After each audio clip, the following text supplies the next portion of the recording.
Hello दोस्तों, मेरा नाम दिव्या है और मैं अभी बीटीसी कर रही हूँ।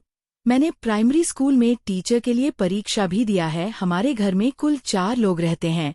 मैं, मेरा भाई और मेरे मम्मी पापा। मेरी उम्र अभी 22 साल है। मैं अपने शरीर को भी मेंटेन करके रखती हूँ और रोज सुबह व्यायाम करती हूँ जिससे कि मैं फिट रह सकूं। मेरे भाई की उम्र 20 साल है। हम दोनों एक दोस्त की तरह रहते हैं, जिस वजह से हम आपस में एक दूसरे की बातें भी शेयर करते हैं। एक दिन मैं अपने भाई से कुछ सीक्रेट बातें कर रही थी। मैंने उससे पूछा, कमलेश तुम है कोई पसंद है कि नहीं? कमलेश बोला, नहीं दीदी, अभी तक ऐसी कोई नहीं मिली। अगर आप जैसी मिले तब तो प्रयास करूंगा। इतने में ही वहां पर मम्मी आ गई और कमलेश को किसी काम से बाहर लेकर चली गई। मेरे भाई के मुंह से आप जैसी बात सुनकर मेरे तो होश उड़ गए थे। मैं बस उसके ही बारे में सोच रही थी।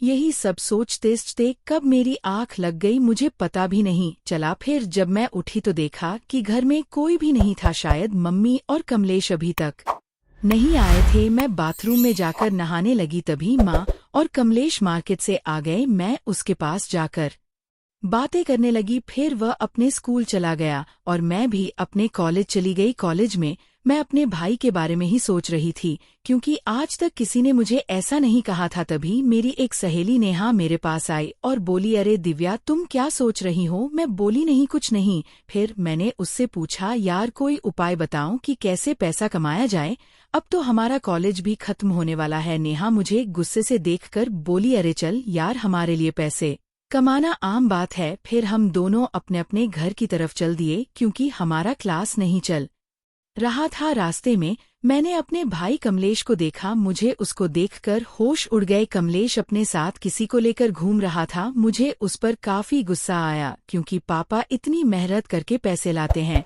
और हमें पढ़ने के लिए देते हैं, लेकिन यह सारा पैसा बर्बाद कर रहा है। मैं गुस्से में घर आ गई और कमलेश के आने का इंतजार करने लगी। शाम को जब कमलेश घर आया तो मैं उसके कमरे में गई। वह टीवी देख रहा था। मैंने उससे पूछा, कमलेश तुम मार्केट में उन लोगों के साथ क्यों घूम रहे थे? उनके साथ मत रहो वरना तुम्हें बर्बाद कर देंगे। उसने कहा, नहीं दीदी, मैं तो घूमूंगा, उनके साथ घूमने में काफी मजा आता है। अब नहीं घूमूंगा तो कब घूमूंगा? वह मुझसे गुस्से में बोल रहा था। मैंने उसे बहुत समझाया, लेकिन वह नहीं मान रहा था। आखिरकार मेरी कोशिशों के बाद वह बोला, ठीक है, उनके साथ नहीं घूमूंगा, लेकिन मेरी भी एक शर्त है।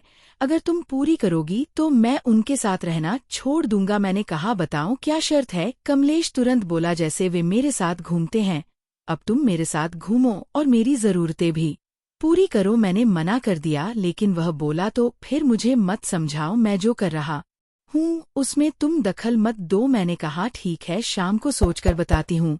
मैं अपने कमरे में जाकर सोचने लगी। मुझे समझ आ चुका था कि मेरा भाई क्या चाहता है। मैंने सोचा, अगर मैं हाँ नहीं बोलूंगी तो वह बर्बाद हो जाएगा। आखिरकार मैंने उसकी शर्त मान ली। उस दिन के बाद से मैं और कमलेश पति पत्नी की तरह रहने लगे। मैं उसका पूरा ध्यान रखती थी और वह भी मेरा। धीरे धीरे वह सुधर गया और गलत संगत छोड़ दी। लगभग 4 महीने बाद मेरा स्कूल टीचर का ज्वाइनिंग लेटर आ गया। अब हमारा परिवार खुशी खुशी रहने लगा। कमलेश भी अच्छे से पढ़ाई कर रहा है। अगर मैंने उस दिन उसे नहीं समझाया होता तो वह गलत रास्ते पर चला जाता। इस तरह हमने अपने घर को बचा लिया। तो दोस्तों, कहानी अच्छी लगी हो तो लाइक और सब्सक्राइब जरूर करें। मिलते हैं अगली कहानी में, तब तक के लिए लव यू और टेक केयर। लव।